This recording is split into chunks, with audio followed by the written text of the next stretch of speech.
So the first part of the discussion is on transport level security, also known as secure socket layer. So it's generally written as SSL/TLS. SSL stands for secure socket layer, and transport level security is part of that. The latest version of SSL is called TLS actually. So these two always are same, except that SSL is considered to be the older version and TLS is considered to be the latest, or the latest version of SSL is actually TLS. Okay, I think it's a version 3 point something, and that's actually the TLS. So what's your transport level security? So transport level security is responsible for providing security to applications. So the security requires server to authenticate, client to optionally authenticate back to client to authenticate, and server to optionally authenticate back. So that form of authentication is generally done by valid certificates. For example, web server like your net banking side and your web browser, which is the client side, they validate each other through a valid certificate using a public key encryption technique to validate each other.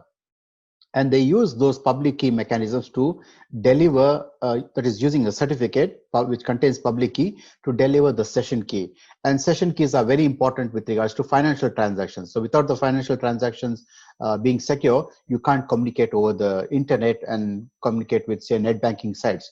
So obviously that's a very important aspects of our communication, which is basically provided by our transport level security. So all your data is going to be confidential. So all your data items that is going to be transmitted in this particular session, that is between the client and the server, will be secure. So it can be embedded also in specific application packages. So application packages also can also incorporate it. By the way, what does the TLS provide? TLS provides authentication mechanisms, mutual authentication between the client and the server. The client will authenticate to the server, as well as the server optionally can authenticate to the client as well. Then you got confidentiality of your data, because all your data is protected by encryption using the session key. Then there is integrity by using a message authentication code that is generally attached to all the data packets that will be sent back and forth from your client to the server.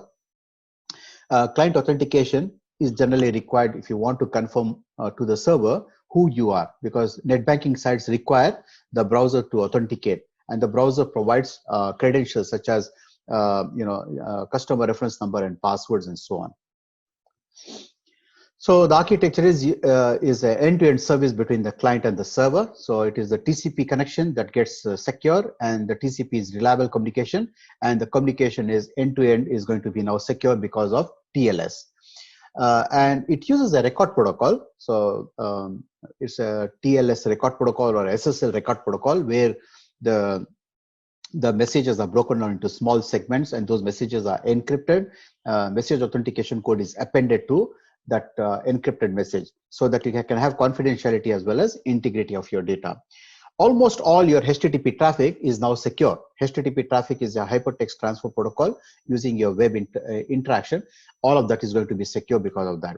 Now, this transport level security consists of two layers. The topmost layer is a key management layer, and the bottom layer is two subgroups, because you're splitting up.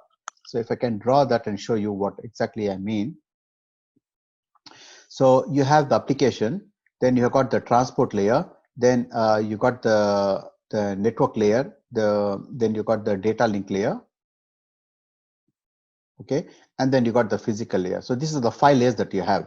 So what we do is just above the transport. So if I put the transport a little bit down, so just above the transport, we insert a layer, and this layer is 2 sub-layers. Okay, there are 2 sub-layers.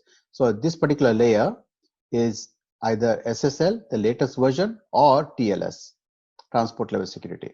Now the top layer, which is this layer, the top layer is considered to be the management layer, where you have got handshake protocol, change cipher specs protocol, and alert protocol. So this thing consists of handshake part, change cipher specs part, and the alert protocol. So this is part of your SSL.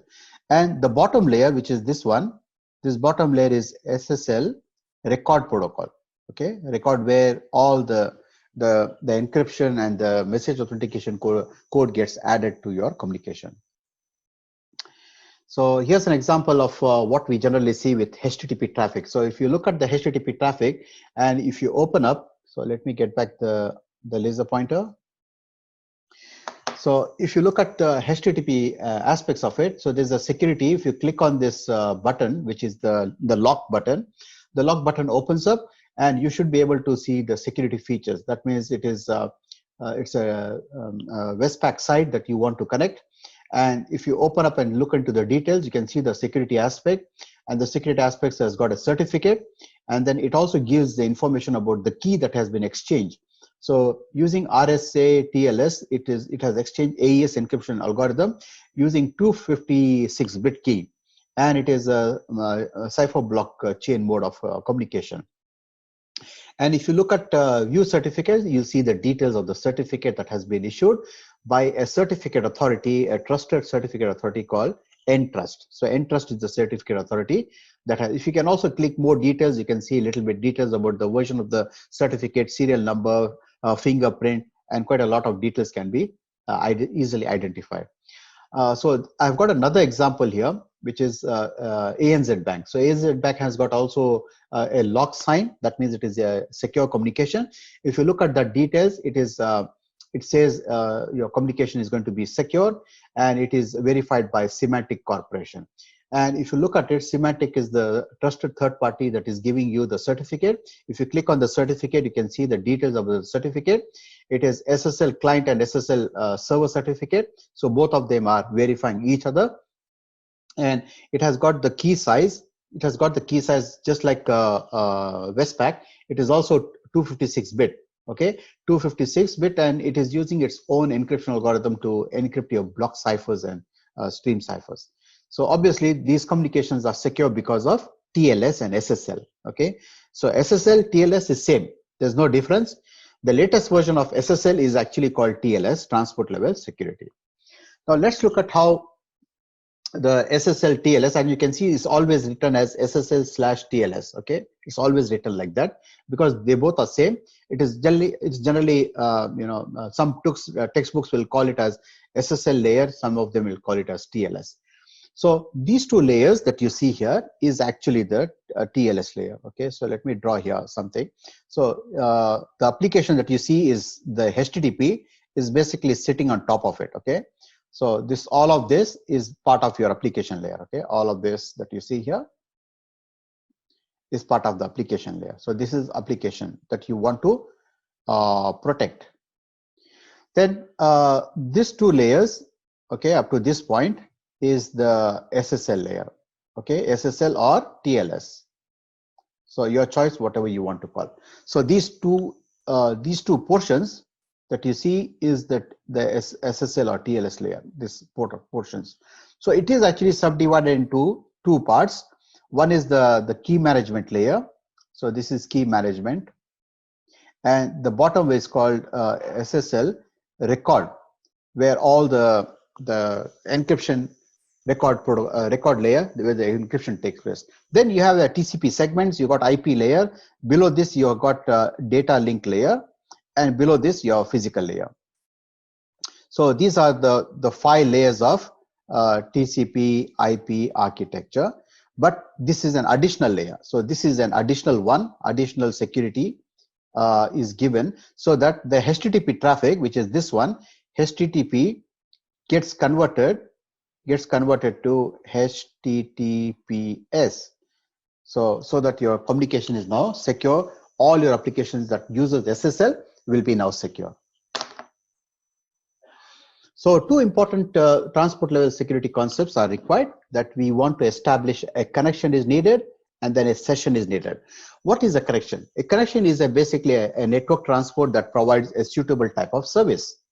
And SSL connection is transient, which means every communication entities, they need to have at least one SSL connection, and then one SSL connection should have at least one SSL session. So that's very important, that you should have an association of one session and the connection is transient.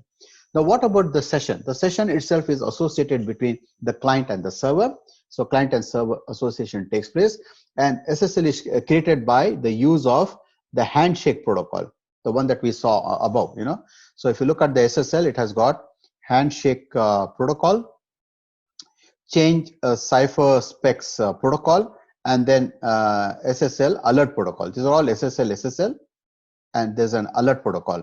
Below this is SSL record protocol. We're going to discuss this a bit later, but record protocol is where your confidentiality, your integrity, your message authentication, code generation, all that happens to protect the data that is coming from your above layers.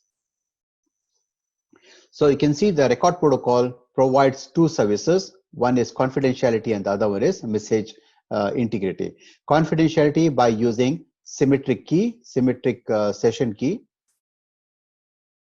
Okay, and integrity is provided by message authentication code, the one that we covered earlier, how a message authentication code is really created. So the handshake protocol always defines what type of message authentication code to be created, what is the session key, what algorithms to use. Everything is dictated by the handshake protocol, including your symmetric session. The symmetric session key, because the session key is used for confidentiality of your data. So the handshake protocol again defines what is this key, what is the session key that is to be used to encrypt your SSL payload. Then message integrity also is dictated by SSL protocol. So it is the SSL handshake protocol. SSL handshake protocol defines both of it. The Victorian Institute of Technology has other great videos covering many different topics. Please check them out, and thanks for watching. Remember to like and subscribe the video for more great content like this.